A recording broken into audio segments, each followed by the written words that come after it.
Right, this lecture is going to be about abstract expressionism.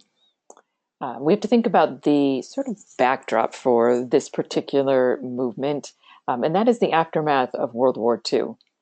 We've seen in the past how war can affect art. When we looked at the Dadaists, we said that they were responding to the horrors of World War I. Remember, they saw that it's reason and progress and rationality, and all of that leads to the war that they had experienced. So they were going to do sort of a 180 from that. And they created works that were absurd and silly and poked fun at the art world and were very anti-establishment. We have to consider with these abstract expressionists that they are now working in the aftermath of World War II.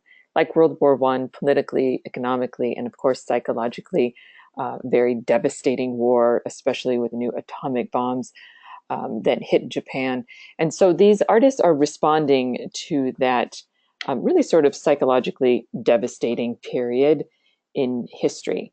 We've talked about expressionism before, and expressionism means that it sort of has an emotional content. It's a very expressive work of art. But now we're just adding a layer of abstraction. So in the past, when we looked at expressionism, think of like Van Gogh and his Starry Night.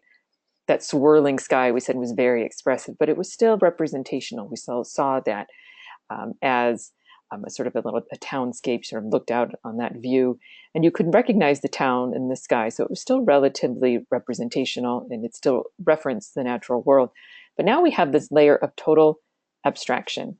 These artists wanted to use this abstraction to express the artist's state of mind, and then also to express an emotional chord with the viewer. And so they wanted the viewer to sort of grasp the content of their work without that sort of structure of looking at an image that's a reflection of the natural world. All right, so let's see some examples of that. We can look at our first artist here, and that's Jackson Pollock, here on the left and the right-hand side. Jackson Pollock said, quote, "New needs need new techniques," meaning that previously, the artists wanted to address the world at large, but now artists wanted to address themselves. And so from the outer world to the inner world. So in essence, they needed a new technique so that they could really focus on the inner forces of the artist away from pure representation. And so this new technique that Jackson Pollock came up with was this idea of flinging and pouring the paint onto the canvas. And so it gives you this sort of light, airy sort of web of color across the canvas. And so as you can see in the image, he would position the canvas on the floor. He'd move around it and apply the paint from all sides. And he would sort of dip a stick or a trowel into the paint, and he would rapidly move his wrist, his arm, his whole body, and he allowed the paint to drip and sort of fall in a weaving rhythm all over the surface. He rarely permitted the brush to even directly touch the canvas. So this is very different from any technique that we had seen in the past.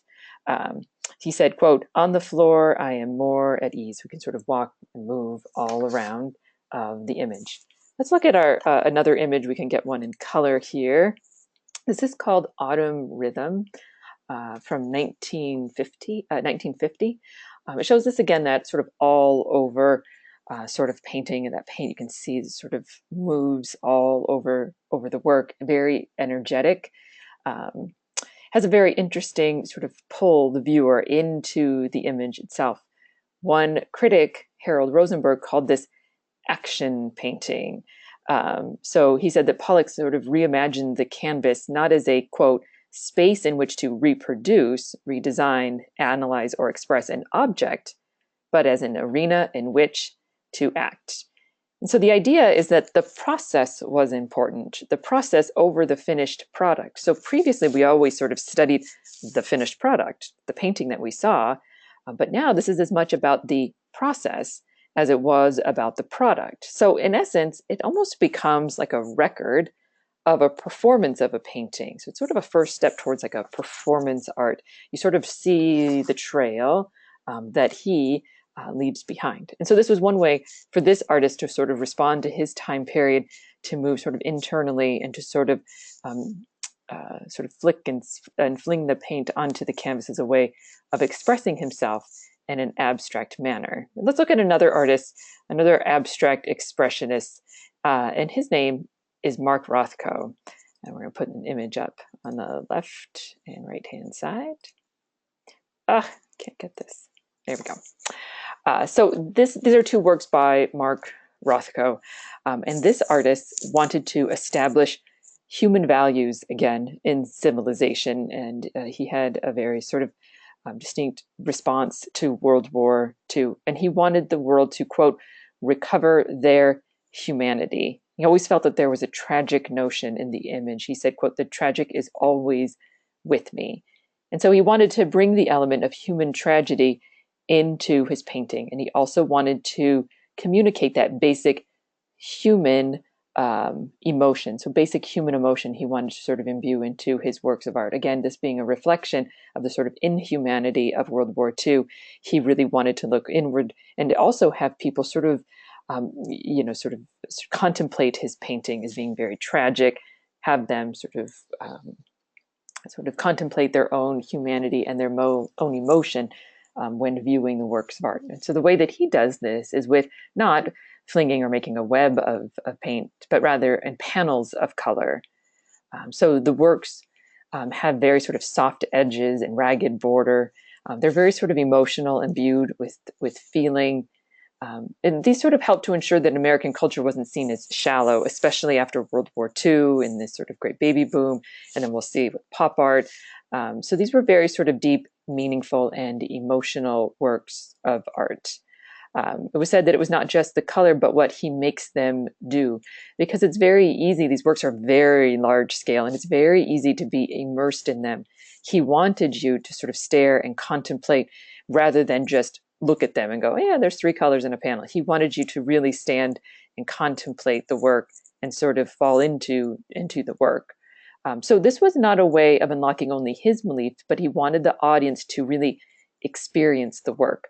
So not just his personal reflection, but he wanted the viewer to look at the works and contemplate their own existence, their own humanity, and their own sort of death.